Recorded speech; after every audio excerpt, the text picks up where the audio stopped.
Good day friends, I am Dr. A.S.K. Gupta and I am going to talk to you about the mega cisterna magna. Mega cisterna magna is a fluid-filled space in the posterior cranial fossa. Some people call it as a normal variant, and you can see that this is the cerebellar hemisphere over here.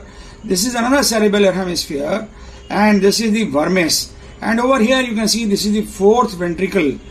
And to diagnose mega cisterna magna, it is very important that you demonstrate three important things. Both the cerebellar hemispheres, normal fourth ventricle and a normal vermis.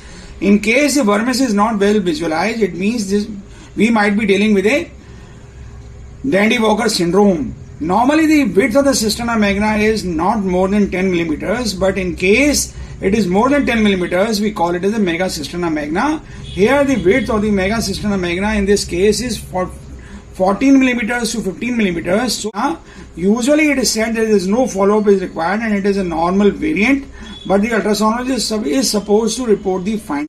Mega cisterna magna is usually an isolated finding, and in case it is isolated, then there is no follow-up required. Patient should be reassured, but it is something which is really very disturbing.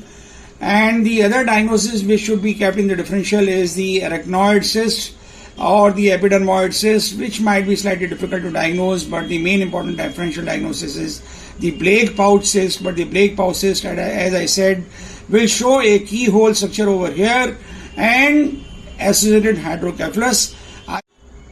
The arachnoid cyst is not that symmetrically encircling the cerebellar hemispheres, and the epidermoid cyst is generally a hazy structure with some septate. It is usually hypoechoic.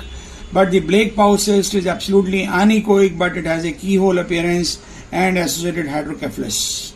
Sometimes while measuring the mega cisterna magna, there might be confusion, but a BPD-like view should be made, and you can measure it again and again and take the average of the readings.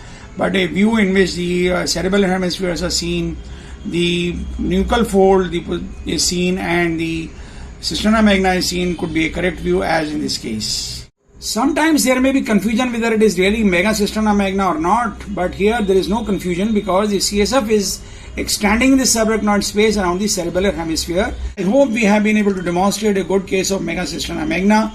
In case you like our video, please do subscribe to our channel. Do not forget to press the like button and share the video among large number of your friends so that maximum number of people can be benefited. Thank you very much.